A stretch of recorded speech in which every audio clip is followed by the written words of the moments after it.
Is that your girlfriend? It's your girl. I've been shooting my pets since I was a little kid. We always had cameras around the house, so I would grab them and take pictures of my dogs.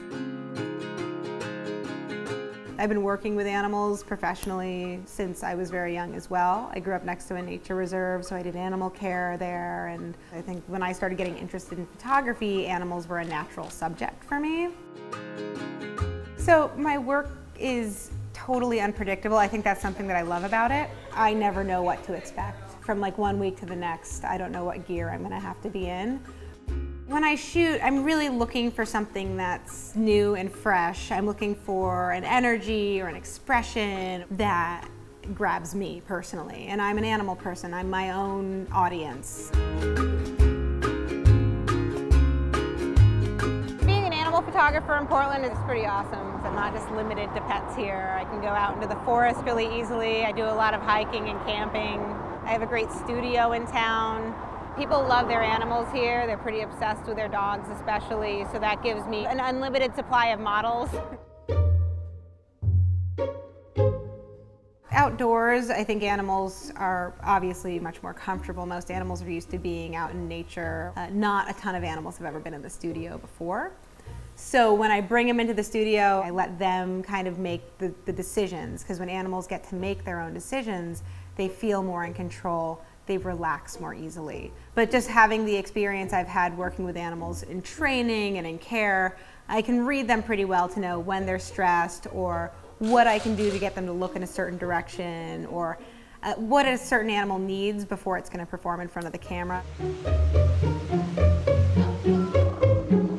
Every day when I get to go to the zoo, it's kind of a treat for me. I don't think that's stopped in the last 6 years that I've been working there. Part of that is just being in this space with all these animals, and part of it is just really appreciating the relationships that I've developed over the years with the keepers who have become my friends, with the animals, some of whom I've seen grow up. It's exciting to photograph animals and portray them in a positive light. Animals like skunks that everybody just they don't like them. Same with reptiles. I love reptiles, and they're another animal that people tend to be a little fearful of. So having the opportunity to show them in a way that people can see as beautiful, I like that maybe I can do a little bit of good. If my camera isn't resistant to weather and the animals that I'm interacting with, then it's no good for me. One of the most important tools that I've gotten in the last couple of years has been the Nikon D4. I used it to shoot shake 10 frames per second, and having 10 frames a second, I can go back and edit through those shots. And the images are just captured in a way that makes the dogs look really interesting and really funny, and kind of gives the viewer an opportunity to see the dogs in a way they might not have seen them before.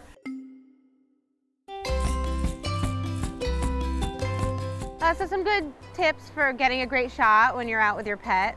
You know, always bring treats, because animals like treats no matter where they are, I find. Let your pet run around. Get some great shots of it just acting like an animal.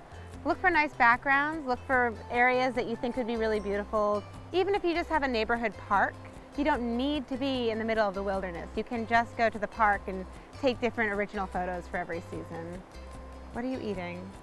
A lot of people tell me, oh my God, my dog is so afraid every time I pull out the camera, and so I tell them to put the camera on the ground and put their food next to it. Make that camera like the coolest thing that ever happened. Like when the camera shows up, you get food, and that does wonders. The other thing is you can just practice while your dog's asleep on the couch. Was that funny?